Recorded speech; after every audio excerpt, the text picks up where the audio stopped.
EthAum is a deep tech accelerator and fund based out of Singapore. We have approximately 90 startups from different parts of the world.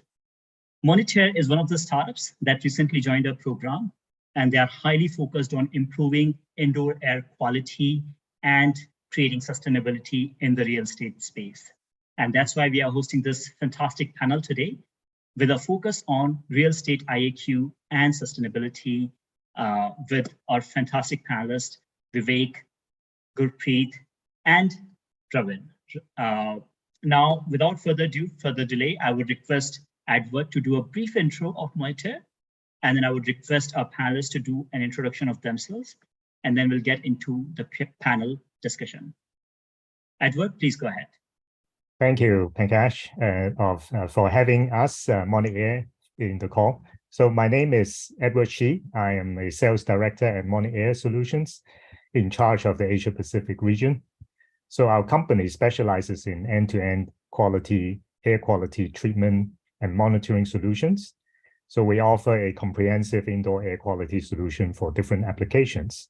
So we provide the latest IAQ technology, which include filterless device, which has bipolar ionization technology component, which acts as an air purification system, and also easy to install IAQ sensors, measuring IAQ parameters, and providing end user with dashboard access. Thank you, Pankaj. Thanks a lot, Edward. Vivek, may I request you to do an intro? Yeah, hi all. Hope you guys can hear me well. So my name is Vivek Krishan. I work with CBRE as the Executive Director of Operations and Platform. And I'm sure everybody understands CBRE is the largest real estate firm today across the globe. I have approximately 32 odd years of experience across sales, marketing, project management, P&L ownership for the automobile, HVAC, IT services, and real estate industries. I'm quite passionate about animals and wildlife in general. And fundamentally, I'm really passionate about sustainable living. So this is a topic right up my alley. Thank you so much for having me on this panel. Thanks a lot, Vivek. Appreciate it. Gurpreet?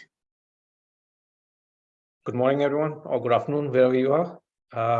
My name is Gurpreet Maini.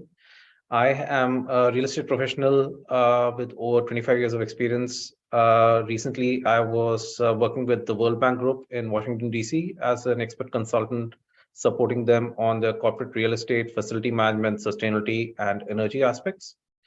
Prior to that, I was a director in the project management business unit with Marriott Al Futtaim Properties in Dubai, UAE, looking at their overall asset development in terms of new developments coming up in the mall and hotel segment, as well as looking at their existing assets and looking at energy efficiency, optimization, indoor air quality, and utility optimization requirements for the existing assets, whether it be the hotels, the malls, office buildings, or their residential developments that they have all over the Middle East and Africa region.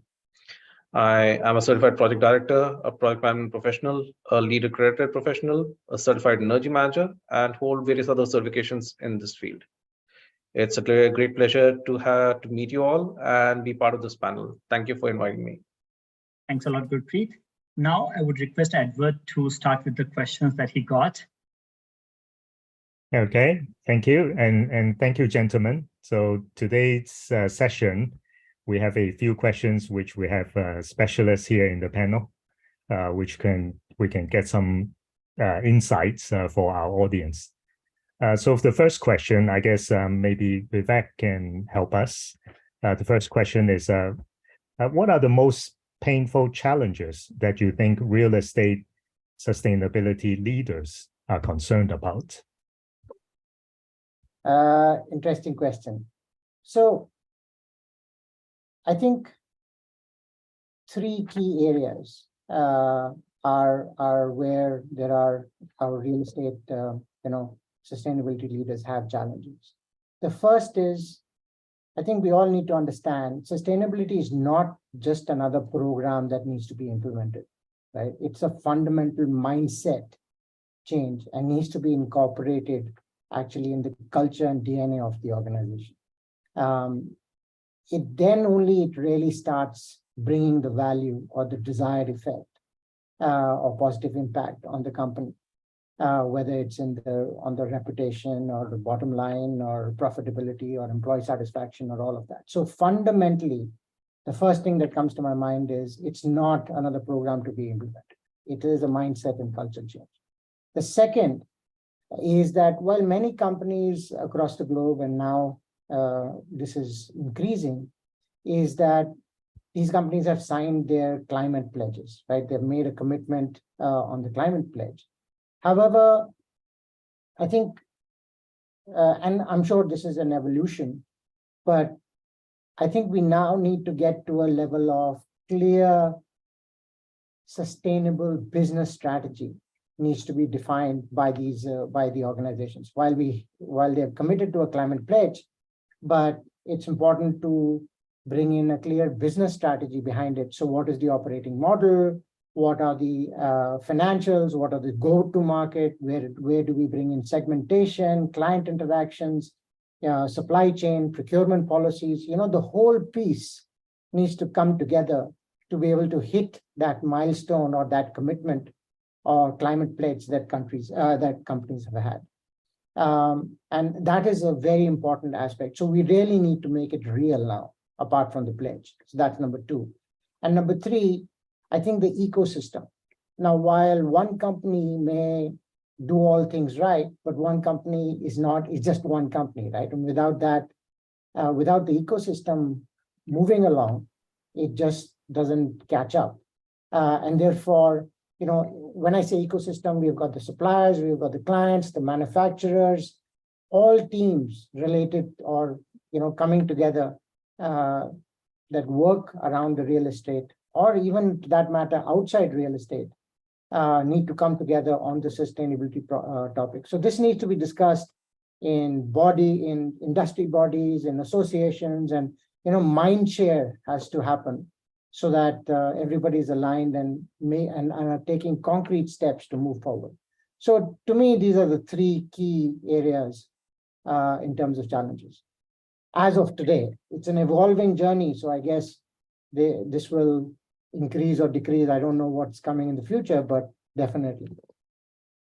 Yeah, thank you. That's a very good insight. In fact, I would I got some points which I will summarize later on. So before if I can move on, if Gurpreet, are you able to share some of your insights? I mean, Vivek has very succinctly put across what the current situation is. I think I'll just add a couple of items to that list, which is in regards to internal, external stakeholder communication, which is extremely important. I think the top-down, bottom-up approach is required as far as sustainability is concerned. It is not something that one person does. It is something that is a cultural shift in an organization, in the workplace or outside. And the ideology and the roadmap needs to be communicated clearly so that each of the stakeholders within the organization can come together and support in achieving the goals that we are committed to. The second aspect that I would like to highlight is that sustainability is not something that you can just pick up and run with. There is a skill set that is involved, which people need to develop, which might be missing in various members of the organization. And I believe training is a major requirement in today's age. And developing that skill set is extremely important to ensure that the entire organization is moving towards the same goal. Thank you. Great. And Edward, if I may interject, we have Ravin on the call now. So I would request Ravin to do a brief intro and then probably take this question on existing challenges that real estate leaders or sustainability leaders are facing, are concerned about. Ravin. Yeah, thanks, Pankaj. And yeah, I'm really sorry. I'll just short of a couple of minutes. But then, I think, I'm Ravin. I lead the innovation agenda for Carrier Digital. And a Carrier as a major player in the sustainability business, I think it's imperative for us as well to really see how we can contribute in terms of our United sustainability goals. And I think as per the research says, right, 40% of the consumption of energy is coming through these buildings. So any efforts or any innovation that should happen, I think if we can channelize that and direct that towards the buildings, smart buildings, I think that's where I see a big opportunity. And I think every company is looking at ESG as a very core driver. And right from fund managers looking at companies on the ESG scores, and people like you, Pankaj, we also looking at sustainability, startups and portfolios.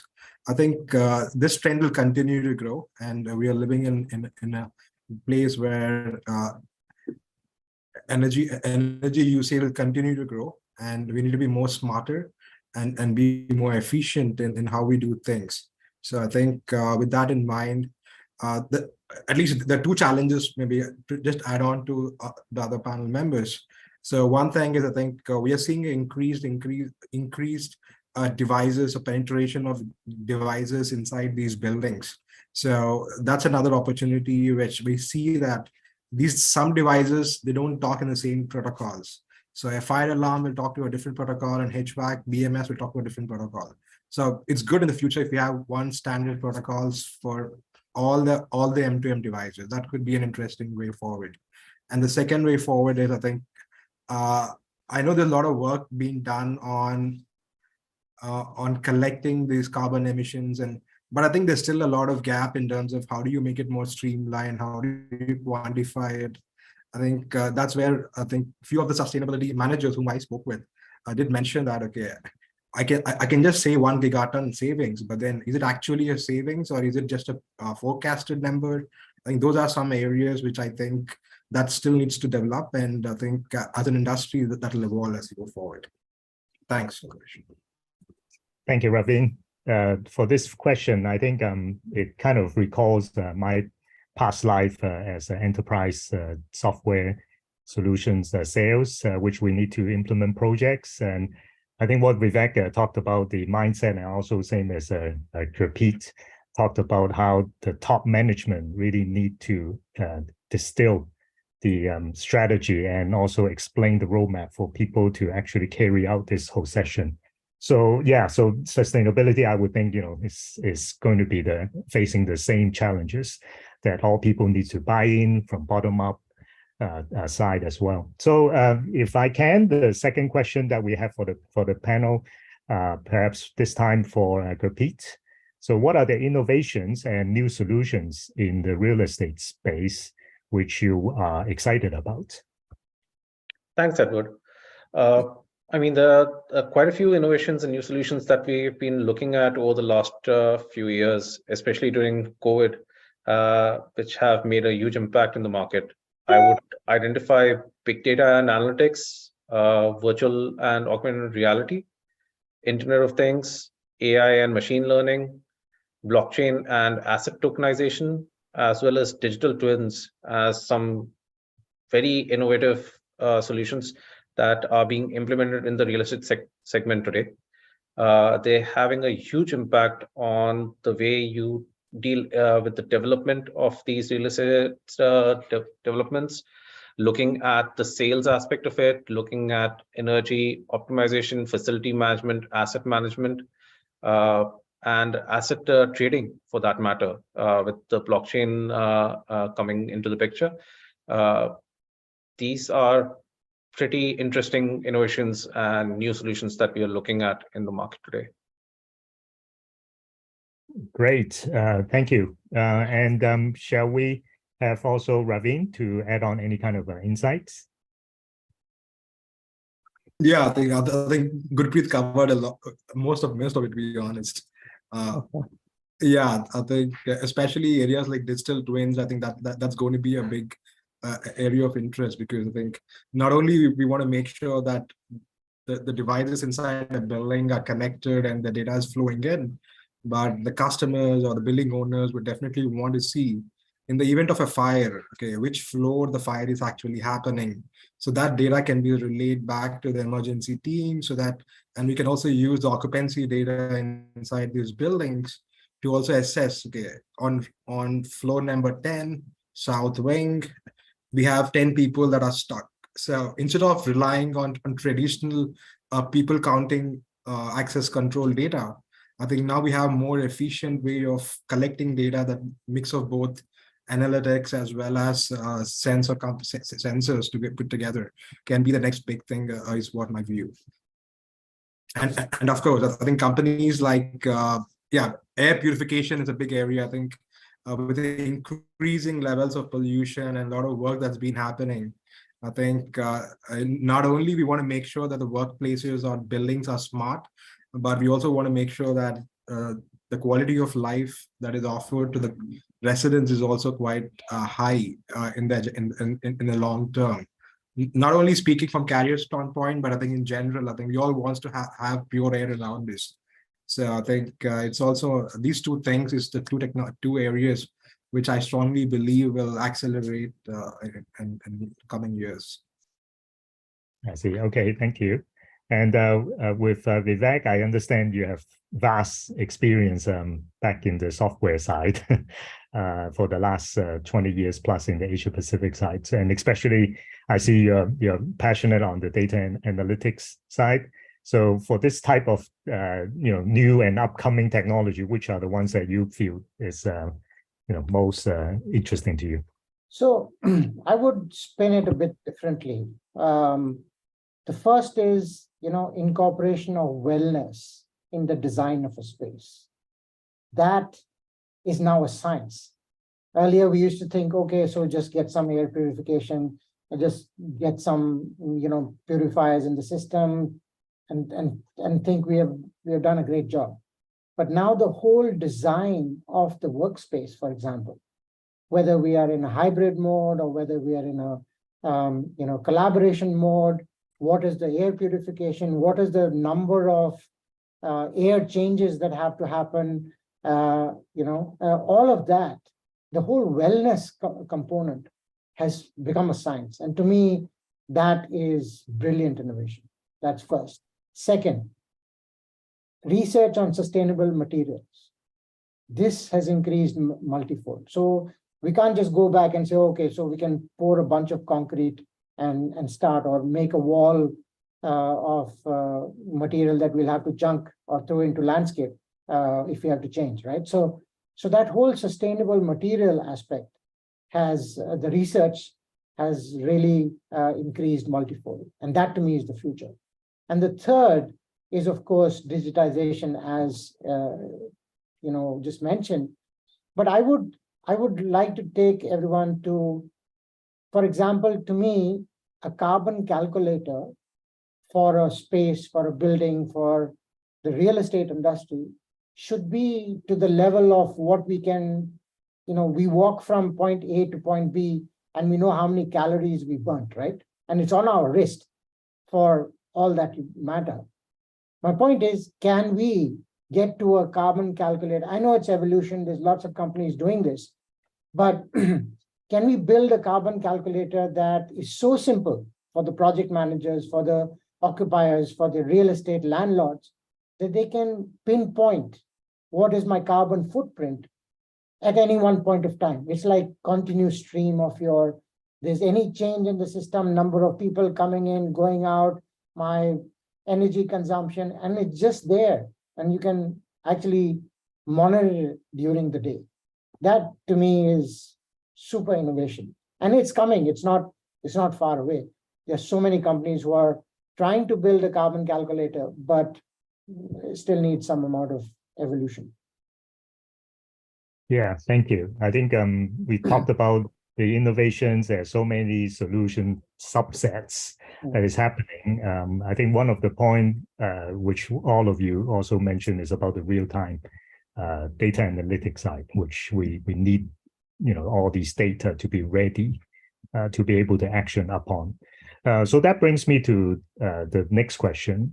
In fact, how do you see this space evolving in the next 5 to 10 years? Maybe this time we can start with Ravin.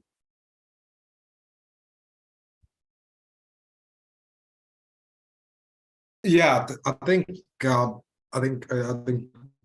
Vivek brought in some very good insights in these topics. So yeah, I think the next 5 years, right? I think we'll see every building or every real estate owner or community would be able to control everything on their phone, right? I think nowadays there's still a lot of human element. Still, you see a lot of 5 panels that are installed on the basement of these buildings. But I think going forward, I think with most organization looking at cloud solutions, I think everything will be available at a flight.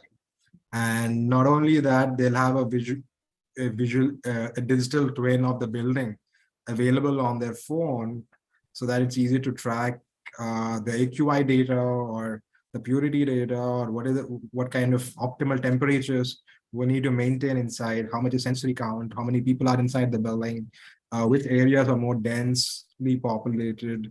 Can I have more? Another area which I think in the next 5 years could be hyper localization.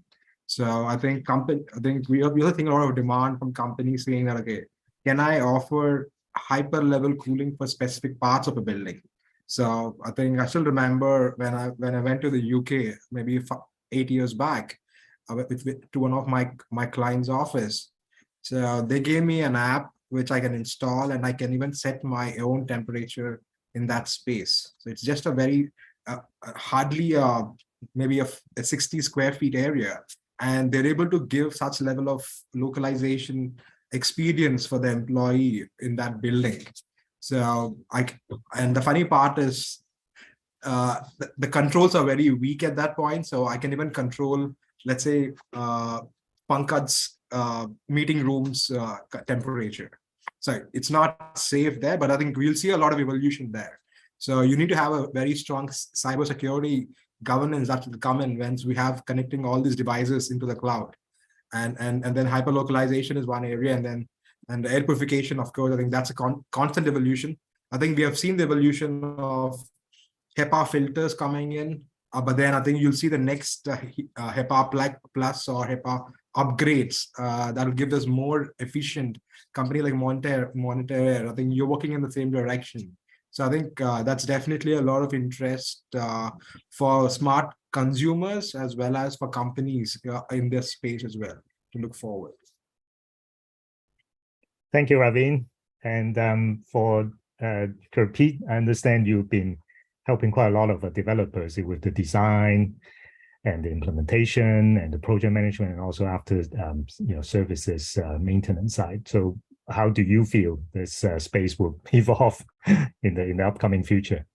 I'm just bouncing off what Vivek and Ravin have mentioned in the previous query and this one. IoT, artificial intelligence, and machine learning, these three functions, when they come together in a development, they'll eliminate the need to trade off health and wellness in buildings for any increased energy costs. It'll be so intelligent that buildings will be able to self-automate and self-regulate themselves to optimize the energy balance within the development itself. If you refer to the IoT analytics, the global IoT sector was worth around $150 billion in 2018. It is now poised to exceed $1.5 trillion by 2025. That just gives you an idea of what this sector is advancing to and what the growth in this sector will be. Similarly, the worldwide blockchain sector is expected to grow to $3 billion in 2020 and up to $39 billion by 2025. McKinsey has done a lot of research in this segment as well, and they've identified that real estate applications based on machine learning models can also help predict rent changes with 90% accuracy, while changes in other property metrics can be predicted to an accuracy of almost around 60%. Hence, this technology helps developers themselves evolve and provide more value for money for the consumers as well. So I believe this overall space is a huge segment in the market, and we'll see many players coming into the segment now and coming up with various innovative solutions for developers, for project managers to refer back to. And just going back to one thing that Vivek had mentioned, Vivek, in regards to the carbon calculator that you're talking about, there is a technology, or there is a tool that's available in the market, which was developed by the World Bank Group, by the IFC, which is based on EDGE. So your EDGE certification does allow a developer from the start of the development, during the initial feasibility assessment stage itself, all the way through construction, and then through to asset management, to review how the overall greenhouse gas emissions for each and every product that is being used, or the energy usage, or the water usage is being managed through the overall feasibility, design, construction, and asset management scope. So there are tools available. Like I said, training and communication is key. A lot of people aren't aware of those things. And I think once people start becoming aware of these things, you'll see a lot more developers utilizing those tools and actually highlighting it to consumers and showcasing how their product is much more sustainable and much more efficient than what is available in the market currently. So those tools are there and they are being improved on. And one day we'll all have it on our wristwatch again. I'm foreseeing that in the near future.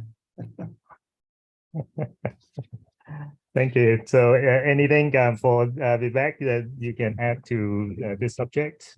So I just want to make just one point. The sustainability in and decarbonization in the real estate is the absolute future. And just as was mentioned, there are multiple McKinsey studies. The last one that I saw, the capital spending on physical assets for or physical assets on projects for decarbonization and renewing critical infrastructure is $130 trillion market. So it's not a small market that we're talking about, and the future is now. So that means that everything we have, we need to run much faster just to stay in the same place. So to me, that is the market size. And yes, you can give or take some percentage of the estimates. But the point is, it is a fairly significant market. Everything you can throw at it will still be less. So therefore, the faster we move, we'll still stay in the same place. Thank you. Yeah, to summarize this question, I think it kind of reminds us of an old movie, kind of like future type of movie, Blade Runner, right? So somebody goes home and the building would not only greet ourselves and personalize to the way that, how we like it. So if I may, for the next question, the question is, how important do you think a role of the AI, we talked about also machine learning or blockchain or even data science, would play in the disruption in this space? Can we start with Gurpreet, maybe? Sure. Thank you, Edward. I am a big fan of AI, machine learning, and data analytics. In the year 2018, I was appointed as the team lead by Maidul Futtaim Properties to manage the overall asset base and see how we could optimize their assets on the utility and facility management side of things. And it was a considerable spend for the developer, and they wanted to see how we could optimize it.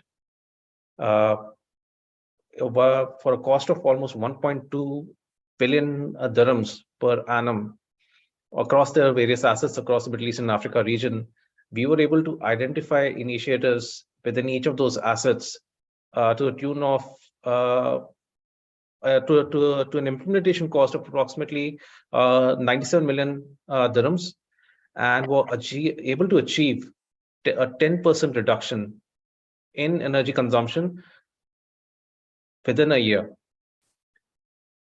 Just imagine the impact that has on the bottom line for the company and how they can utilize that and monetize that saving for future developments. And all that was possible because of artificial intelligence, implementing technologies from companies like Siemens, Carrier, and Honeywell into the buildings, looking at various trade-offs on the lighting aspects, on the water efficiency aspects, and just trying to optimize and bring buildings up to standard, up to the current standard from when they were built, has caused that kind of a change. And this was possible in a matter of a year. So just imagine if this is done on a regular basis and it is a continuous process, how quickly organizations like EthAum or the World Bank Group can get to the net zero, net positive targets that they have committed to. We developed a roadmap based on that strategy that we had implemented, and they have gradually been showcasing savings on a regular basis. If you look at the sustainability reports, they'll be showcasing savings of almost 25 to 30% from the benchmark year of 2016, which is a big deal. It is not a small number that we're talking about. So I believe that artificial intelligence, machine learning will disrupt the space in a big way. Blockchain will have an impact on all facets of real estate development, from sales to operations, maintenance, asset facility management, energy management, as well as what I discussed previously in terms of tokenization and asset trading, which will become a big thing in the coming days as well. It is already a pretty significant market in Europe and US.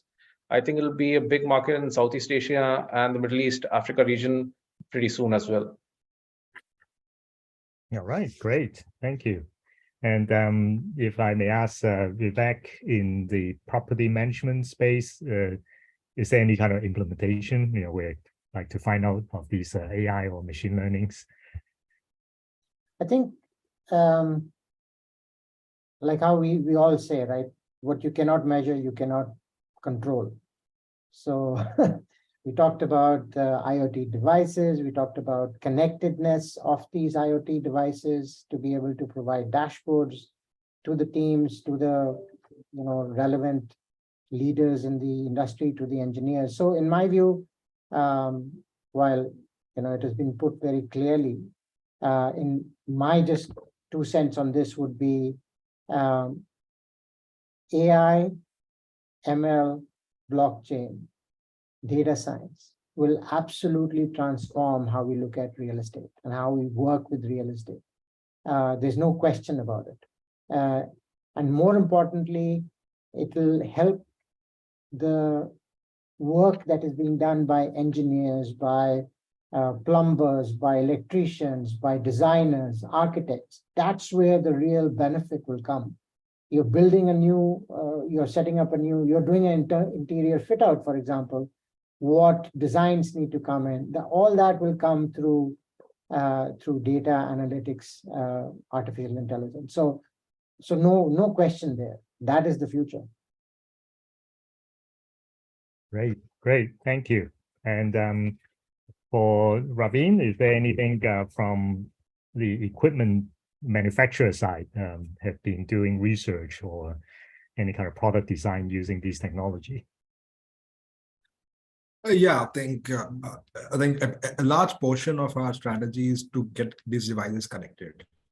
So we do have millions of devices or HVAC units in 30 million residents in the US, let's say, but we don't have the data of these 30 million HVAC units.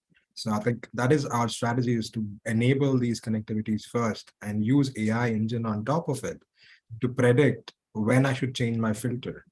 If is it a filter issue or is it something else? And use our existing databases and to figure out to the sales technician before he walks in to the particular home, can he carry what is needed? Because you can't expect to carry the entire bunch. It's normally the entire sales cycle, this maintenance cycle takes a couple of weeks, in fact, depending on availability, depending on diagnosis. So can I make my after service so smooth? I think that's where a lot of OEMs are working in the same space to really push our aftermarket service using AI and drive a lot of benefits and to both our end customers, to give them more delight, as well as for our back-end operations will be more streamlined and yes, more streamlined. No, it's very interesting. I think for this space, getting a large set of subset of database that the machine needs to learn would be a big part. And now we're still in the early stage. So if I may, for the question, which is more adoption, maybe if I can ask Vivek to lead, is what do you think are the biggest hurdles in the adoption of all these new innovative solutions within our space? So I go back to my first point, right? The biggest hurdles would be the fundamental mindset and culture shift of the teams. And when I say teams, it's everybody, right from the person who's pouring cement into the mold to the leaders who run the businesses. It's entire systems. And what that will do is that will enable the teams to actually let go of traditional mindsets and traditional practices that they have been implementing since years or decades. So it's a complete change. And we all know that real estate industry is catching up on the technology front, while most of the other industries have progressed quite a bit. Real estate is now picking up and moving forward. So it's going to be, would it be an easy journey? Definitely not. But will the industry get there? Most definitely. And that's what I was talking about when the ecosystem comes together, whether it's our clients or our suppliers or manufacturers, and each one is on their own path. And that will drive the pull for adoption.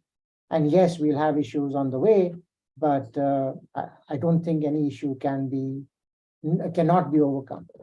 So that's my perspective on adoption. There will be hurdles, but if you're getting the right mindset, we have so much information available, and we're all passionate about sustainability, we will overcome the hurdles. Okay, great, thank you. I think before I come to the perspective from property owner side first, can I ask perhaps Ravin from the supplier manufacturer side, what you're seeing the biggest hurdle in the adoption of these technologies? I think the first thing for me as a OEM, right? So we just wanted to make sure that every device that ships out can be connected. And once we have enough data, how do you keep this data checked? So how efficiently we're building our data lakes. Once we have enough data, okay, are my AI models effective to really give me those tangible outcomes I'm looking for? Can I add new revenue streams for me? So I think as an industry, as we go forward, I think we see adoption at every angle across the supply chain, right from, let's say in a factory setting, right? Let's say I'm currently got an order for 100 units, but there's a shortage in one location. If my model can predict, okay, this is the nearest plant you can source this raw material, and this is the average lead time you can have, and this is the transport cost, and still it is cost effective for me to get it internally sourced rather than wait for for my supplier to send this to the current plant. So I think these are all permutation combinations that the system should constantly do it. We humans tend to miss it in the large scheme of things. Once we I can do it for 100, maybe 100 cases, but the moment it goes 10,000, I think it's not practically, I can't build a team of 1,000 people just to monitor these opportunities. I think that's where the real case comes in, and that's where the real technology will play a significant role there. And there will be challenges. I'm not saying that whatever data we feed into these models are accurate. So there will be a lot of data sanity checks, despite having legacy systems within organizations, be moving to a new platforms together. But then I think over time, I think we'll be in a shape where I'm at least 90% confident that this is something really valuable. So yeah, the challenge could be in moving towards cloud and realizing in our the challenges on the data issue, because if you're sourcing data from multiple ERPs in an organization, you know how difficult it could be to really standardize. So this is where large players would definitely will be working on, and I think yeah, that is what I feel as a challenge, to aggregate the data, and then how do you generate new revenue streams when we have the right data in place. Thank you. Thank you for the tips. I echo that. I think that leaves me for Gurpreet, which is from the property owner side, because that's what we are as a company also facing quite a lot. In terms of technology adoption, what do you think are the challenges? Thanks, Edward. I mean, I agree with Vivek and Ravin to a great extent. From my experience over the last 10 years that I've been looking at these aspects in the Middle East and Africa region, I would say data analytics and sustainability have been used as buzzwords quite often. And a lot of people don't really understand what data analytics or sustainability is all about. How do you develop use cases? How is the data distilled? How is the data segregated and showcased? How do you utilize the data that has been prepared to make appropriate decisions on various aspects? There is a certain amount of education and training that is required at every level of the organization.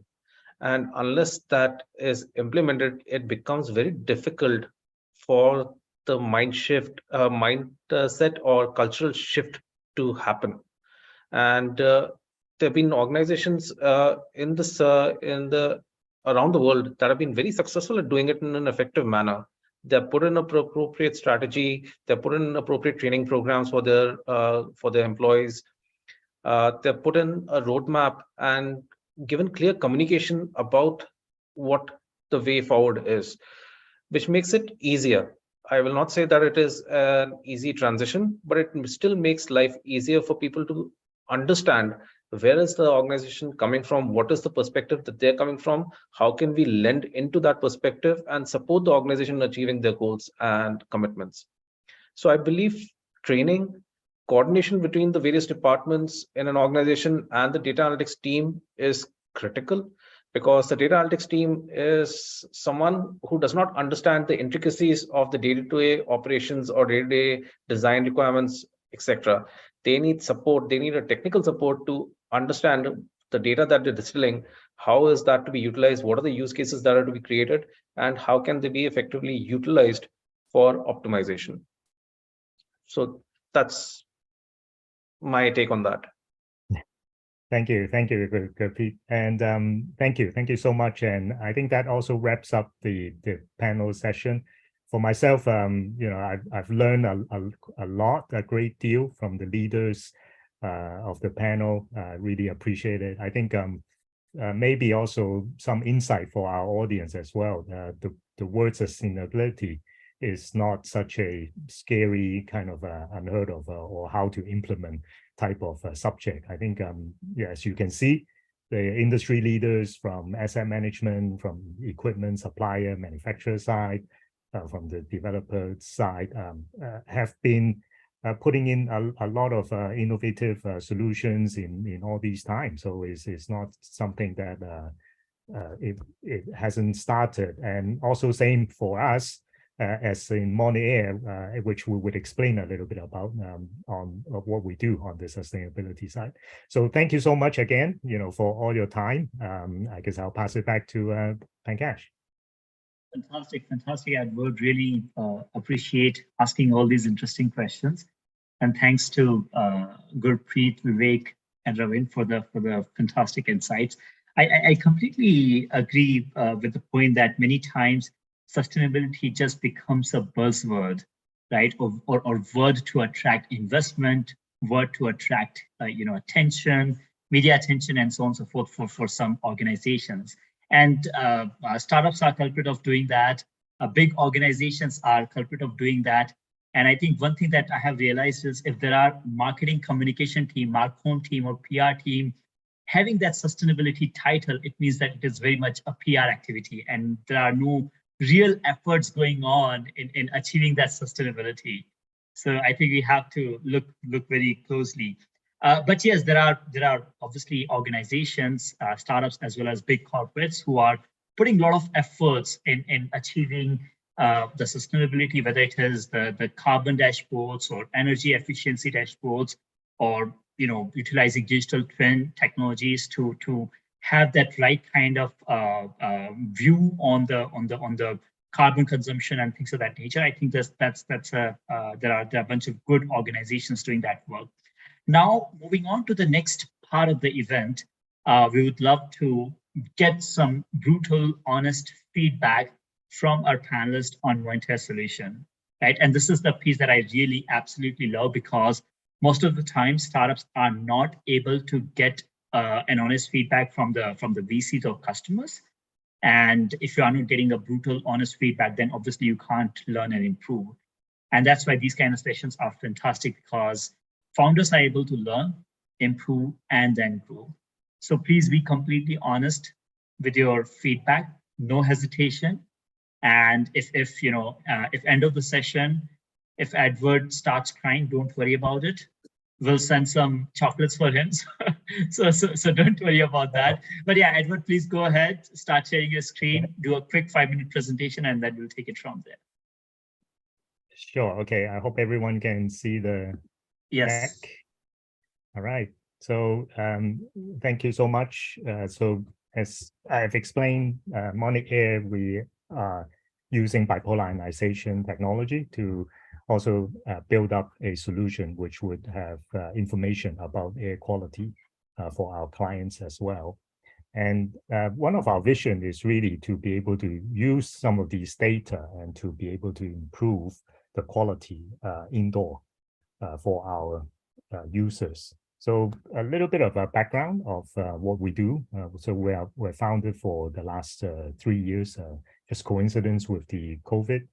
And because of the travel restrictions, we're pretty much limited in the Hong Kong, China side.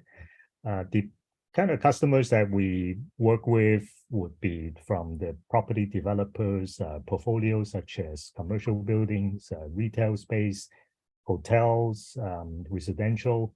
We work with government bodies, NGO, schools. We also work with corporate offices as well. And the problems that we're seeing with the panelists or the specialists, we understand there's a lack of indoor kind of air quality being consistent to allow users to make actionable decisions based on the air quality parameters. So our solution basically is a 3-part. As you can see, the first one would be using our bipolar technology, and with the monitoring as number 2, which is inside the space, which would allow us to have a real-time actionable data. Couple of things bipolar ionization can do. It can help get rid of virus and bacteria by destroying the membrane of any kind of protein structure. So that way it can eliminate the cause of harm to human bodies. It can also reduce the indoor pollution such as the VOCs. So we would talk about that. We have gained lab tests from worldwide.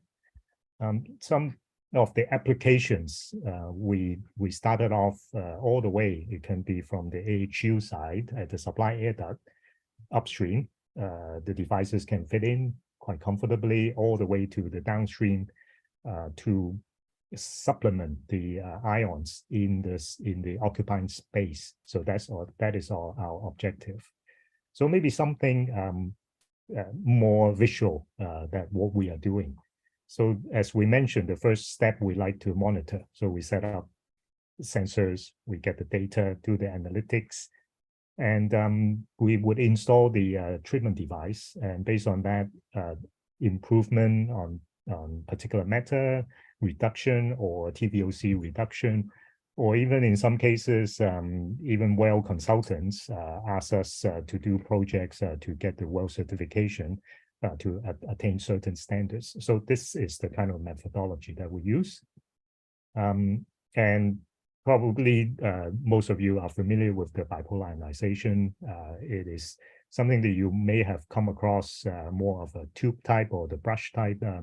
The technology that these type of delivery would normally require our property management staff to clean over time or even replace. So our technology is a needle point patented solution, which would actually clean itself, self-maintain itself. So this kind of differentiate from what we do with other competitors. So just a wrap up on, what kind of value are we bringing?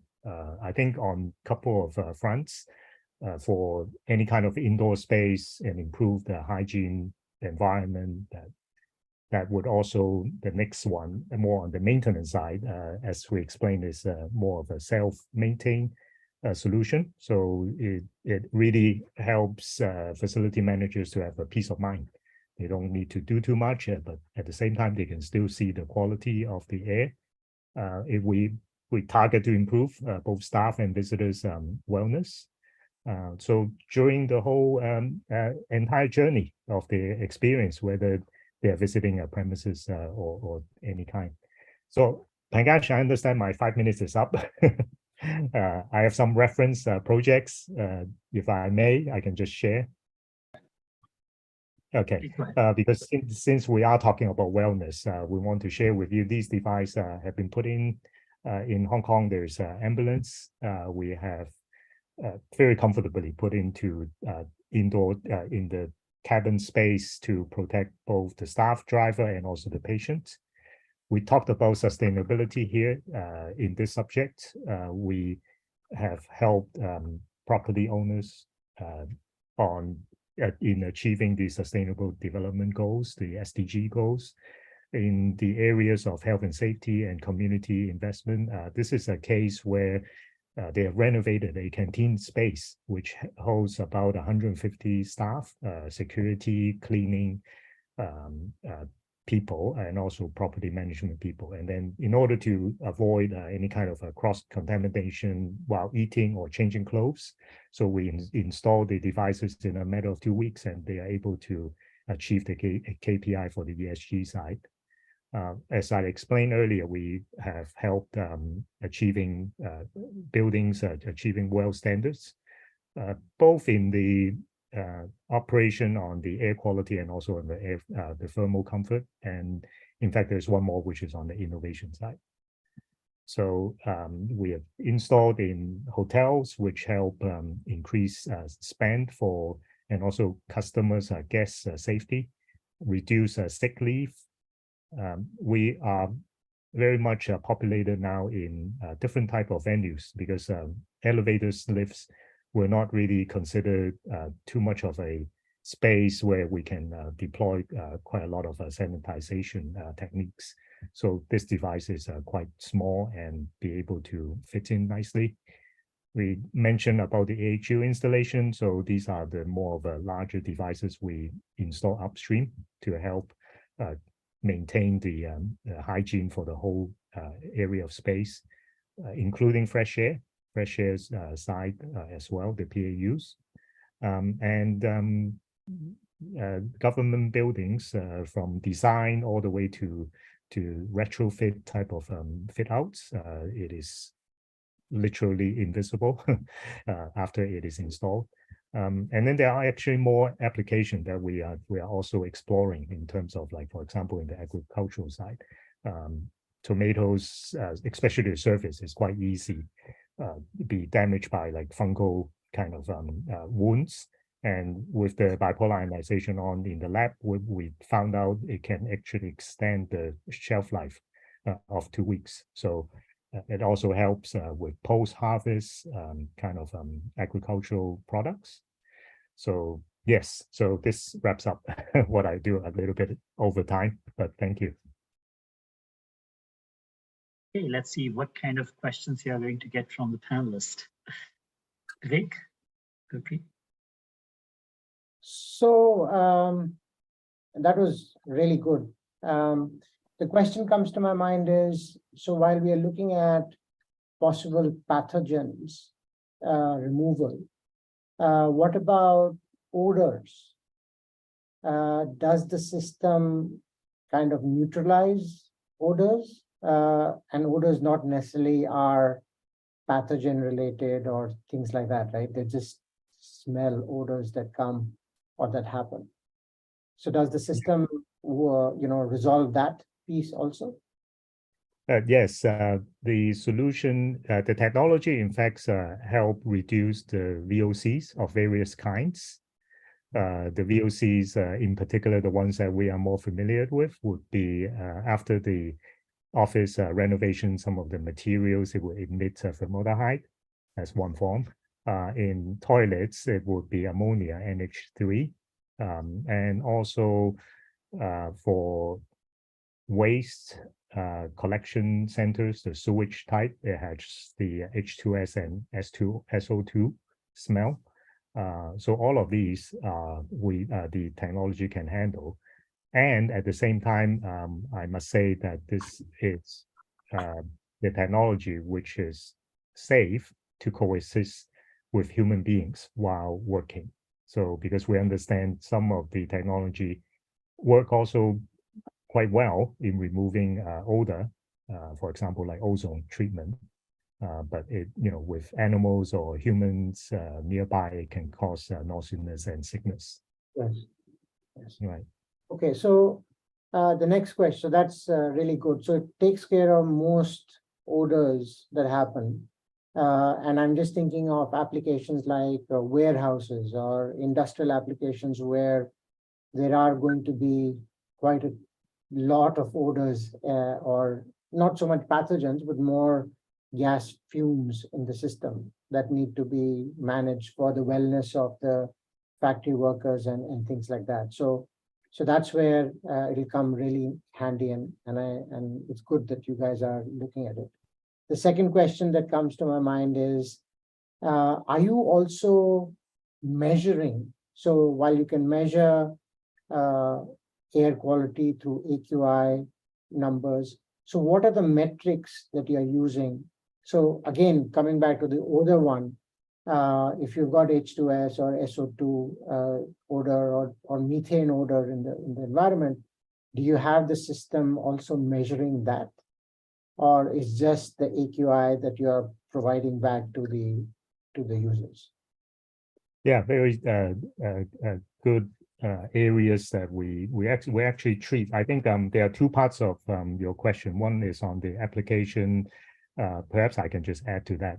We have done projects for residential kind of high-end side. They have quite a lot of smell. Maybe it's because it's close to the waters, and also it could be some sewage, and some of the smell gets into the clubhouse and it's very uncomfortable. And we were able to help that, and then we were also able to help museums in Hong Kong, which are like in the kind of basement type where the ventilation design was not sufficient. So all the toilets, all the smell being trapped, even in the corridors, we added some circulation fans and be able to treat those. Sorry, I was asked to stop sharing.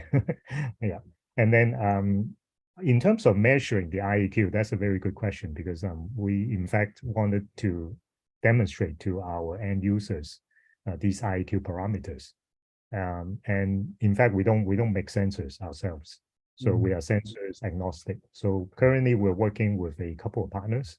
I would say we work with two types of partners. One is more of a marketing type, which still can achieve well standards that would normally measure like the PMs, the TVOCs, and the CO2s. And then we work with also more professional ones, which they would add in more sensors, which also add on to the cost element, unfortunately. But it would measure, like you said, ozone, SO2, formaldehyde, ammonia. So those are like, it is actually really good that the partner of ours actually built these modules. So depending on what developers or owners would like to treat in specific areas. Yeah. So thank you for the question. Over to you, Gurpreet. Thank you, Vivek. So thank you, Edward. It was a very nice presentation. And this is a technology that I have been using for the last few years, since 2016, if I'm not mistaken, in multiple projects, whether it was hospitality, F&B outlets, commercial office spaces, refurbished office spaces, meeting rooms. I've utilized it in multiple projects and have found it to be very effective. My concern has been with the installation of these devices at the AHU side. Now, while they support in ionizing the air that is being supplied into the space, the overall humid air, especially in areas like the Middle East, where it gets highly humid, dusty, and hot, the coils themselves tend to foul quite a bit. And I have not found bipolar ionization to be a much effective control for keeping the coils clean and reducing the fouling on that, reducing the mold and bacteria development on the humid coil fins. What I've seen is the UVC emitters provided at the coil have been more effective than bipolar ionization. What are your thoughts on that? Yeah, good. I think different region have different requirements. Let us share our experience. I think for our application at the AHU side, first of all, the device that we have is really small. It's kind of a size of the palm. So if we really need to fit inside the air handling unit, the space between the coil and also the drip pan, we can. In fact, we have a manufacturer who can help us fit in these devices. But at the same time, what we find is more effective is to install after the drip pan. So at the supply air side, it would do two things. One is to really clean out the air duct and then be able to supply ionization in the occupant space. So to answer the question, I think in our projects, in the projects that we have, because of the recirculation of the air, after the air is being cleaned in the occupant side and being recirculated to the air handling unit, effectively that has been treated, and it is treated continuously. So in order to avoid what you mentioned about foil kind of a foul kind of a buildup at the coil or the drip pan. But you are right. I mean, the reason why we install the IAQ sensors in all the occupant space is making sure the air quality is up to the standards of the facility management or to the owner's expectation. We have seen cases. This brings a very good example that I like to share. We go to clients quite a lot. They ask, "Oh, so Edward, how can you help us? Give us a full solution." So great, you know. So all right, it is a full design, but the reality is that we may come up with a kind of a midway or even a more of a budget kind of a let's start and see what happens. I think both approach has its merits, pros and cons. We work on both, and then we find out it's not actually a bad way that we start as a preliminary primary kind of supply, and then through the exercise of keeping the air monitor in specific zones, we talk about customized zones, right? We are able to find out some of the areas are not being treated as well. So we go back to the owners and say, okay, what about phase two? Let's list down what are the VVIP or the VIPs that you would like to treat. Well, then if budget allows, then that would be the kind of a phase two kind of implementation. So I think it's a whole exercise of having continuous feedback and having the data. I think that is very important. What differentiates our technologies from others. We want all the data. I think that's what the panel advisors have been doing, you know, all this time. We are trying to not educate, but at least share some of these data of air quality importance, right, for our clients and users. So yeah, so that hopefully answers the question. Thanks, Edward. The other question that I had was with the various manufacturers in the market, like industry leaders like Trion, who have been in the IAQ business for a number of years. How do you differentiate your product from what is provided by organizations like Trion, Opio in the Middle East and Africa region? How do you compete with those kind of companies? Okay, I think one of the slide which I shared, because I intentionally put in there because I understand some of you have already come across this technology, so that's why I intentionally put in that slide to address. First of all, this is a cold plasma technology, and so far we have not seen competitors be able to emit such a first of all safe. Meaning without ozone kind of emission, and also high concentrated ions, very balanced, very stable supply.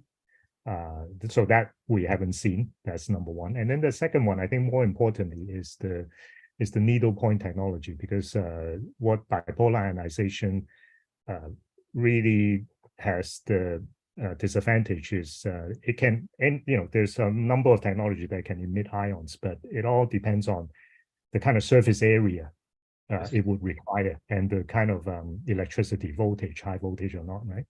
So because of the unique needle point technology, so the surface area of attracting particles or water droplets to affect the performance is very small. And at the same time, because the device self-cleans itself every 24 hours. So we have facility managers ask us, so okay, so how long is this last? Is it some similar to like the UV light? So we change every 15,000 hours, which is 1.5 years, or other bipolar ionization device, I have to shut down the whole, you know, operation every 3 months. I have to clean the service area and also change the components. And then we said, no, we don't need all that. You know, we can comfortably sit in air ducts, keeping the same performance for 8 to 10 years plus.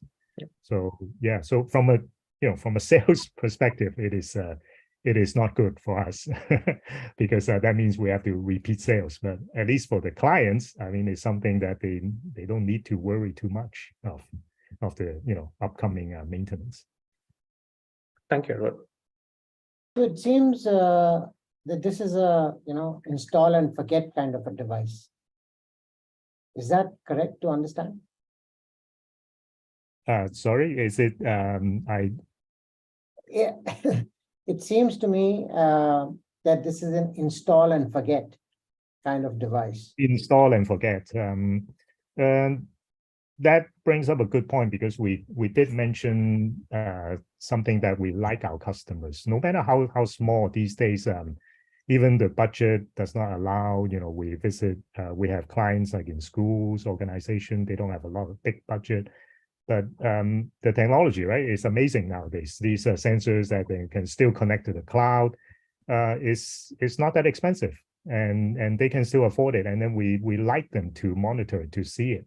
And in fact, we have customers from schools, which they are not experts, but they are not experts in the field of the engineering side or the air quality maintenance. The more they learn about from the dashboard, with the report that we provide to them, they felt, oh, wow, now they are able to see the difference and they are asking more questions.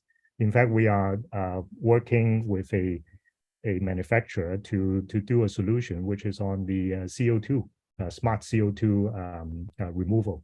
So, you know, in spaces, especially in Hong Kong, space is quite dense. In a classroom, you're talking about maybe 30 students in a 100 square meter or less space, and the CO2 can actually build up. And when we are young, right, no teacher or parents will tell us that, you know, why are you falling asleep in the classroom, right? So, you know, with these kind of sensors in place, it automatically kicks in the fresh air to take out the CO2s. I think that is also what we are aiming to help. Other than, you know, at the same time, when they bring in the fresh air, we want it to be clean as well. So we put in our bipolar ionization device at the end of it. So a couple of questions actually come to my mind. The first is, since you mentioned CO2 and in Hong Kong, in classrooms, it tends to build up. I mean, whether it's Hong Kong or India or wherever it is, it just tends to build up. We all fall asleep in class. Question is there a way that you measure how much you neutralize that carbon CO2? And then would that be contributing to your carbon footprint? Yeah, unfortunately, the bipolar ionization is not that amazing. The CO2, the chemical bonding itself is very strong, Yes. and it's not able to take down the CO2. But quite interestingly, you know, since you mentioned the CO2, on the footprint on energy side, as we know, the more occupants grows over time, CO2 increase, and also the VOC increase, correct? According to the ASHRAE, right? The 62.x, right? The standards. So what we observe is that since bipolar ionization technology can control the VOC quite well, so we are in fact helping the building to save energy by pulling in fresh air and then to chill the air in a warmer environment. So yeah, so that's actually in our roadmap this year to have some use case, some data points that we can share with specialists like yourself to help us validate, because that would actually be the next step to really help property owners to make decision more quicker, I would say. Yeah, no, but I don't know how well, or I would leave the technology up to you guys, but to my mind, you already have the technology that is bipolar. Is there a way that you can, I know the bond of C and O2 is quite strong, but is there a way that you can loosen the bond and therefore outstrip or generate oxygen out of CO2 and drop the carbon on a filter maybe, and that will be your carbon footprint. And that to me is amazing. If through ionization, if you can really break that bond. I mean, you don't have to plant a tree that converts CO2 to oxygen through photosynthesis. But the point is that if you've got polarization and there's enough power in that to break the bond, then that is like next level. Yes, that drives the CO2, right? That drives the carbon footprint. And you can actually say that you have actually reduced the amount of CO2 in classes, and children are now wide awake. The other question that comes to my mind is that how do you measure the actual effectiveness of this? While we have all the standards, the well standards and all of the metrics, but in real terms, you go to a customer and customer says, so, okay, two questions. One, customer says, well, my AQI has to be 2 or 0. I mean, you can't have AQI at 0. it's not possible. It is possible, but for a short duration of time. The point is, then you educate the customer saying these are the standards in a fit out or in an office space or schools or whatever. But the question now comes is that while education is one, how are you measuring that?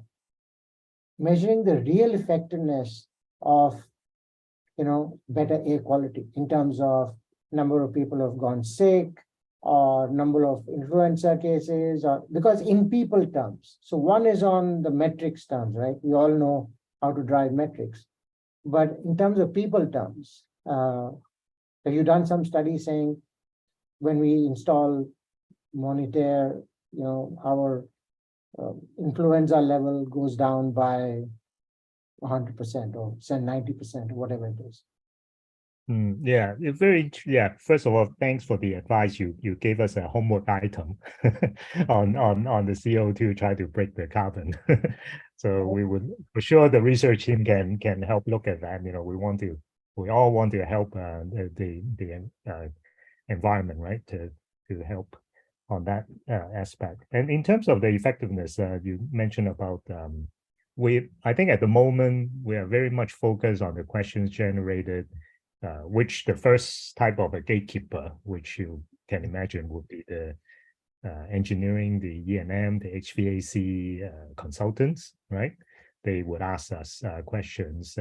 A lot of questions come in would be, so first of all, how can you help? How can we improve the air quality, and also so-called, getting rid of the virus and the bacteria, the pathogens. So the first part will be, okay, through the third-party labs, we have actually done real cases where swab tests of bacteria, do the counting and all that. So property developers have quite happy. We were able to help them achieve, even within the excellent level, we had helped them achieve even more than that, exceeding the level. So they're quite happy that we can both treat the airborne and the surface type of viruses.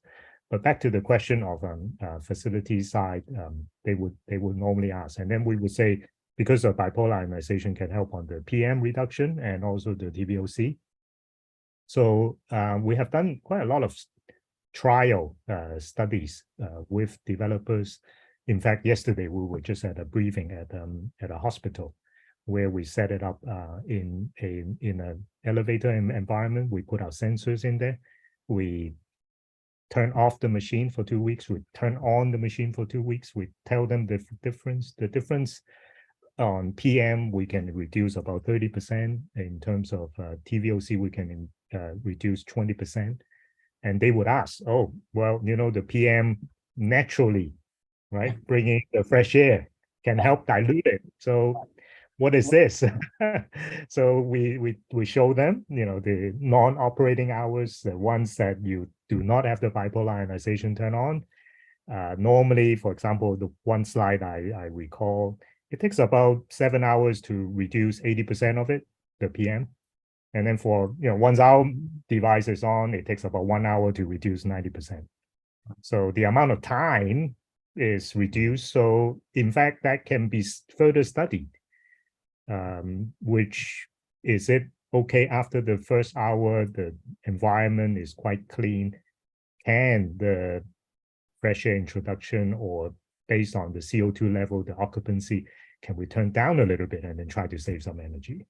So yeah, it's quite interesting. We do quite a lot of these trial cases, and we collect quite a lot of data. And when we need professionals like yourselves and including Raveen, in making or controlling the HVAC equipment, and then show the results to our owners, the actual footprint, right? How to best or optimize the use of the equipment. Okay, super. Thank you so much. Thank you. But on the people side, I didn't answer. We try very hard. I think we're still asking the schools to give us some of the sick leave records. But unfortunately, because of the COVID, some study from home and all that. But yeah, that would be very meaningful. And thank you for that advice. It is something that would be more presentable, I would think, in human terms. And you don't need to provide, I mean, while there may be some level of SPI, as in personal information getting collected, but point is that on a ballpark percentage basis, all of that gets neutralized. So you get to know you reduced sickness by 15% in school, right? Before and after. So that is really powerful from a company standpoint. Okay, thank you so much. Okay, thank you, Vivek. This has been a fantastic session. I love the feedback that Gurpreet and Vivek shared, and also the recommendations to improve the product further. I think that is really, really amazing. And it's good to see that Gurpreet has been using this technology in different setup for quite some time, almost 7, 8 years now, Gurpreet. So that's really, really good to know. But again, thanks everybody for your time. Special thanks to Edward, Gurpreet, Ravin, and Vivek for this interesting interactive session. And I think we should reconnect soon to see how we can collaborate together, how we can help each other growing and take it from there. Okay, thanks everybody again. Really appreciate it. Thank you. Thank you so much. Have a good day. Okay. Pleasure meeting you, Vivek. Thank you, everyone. Edward. Thank you. Bye, Madhu. Bye. Thank you.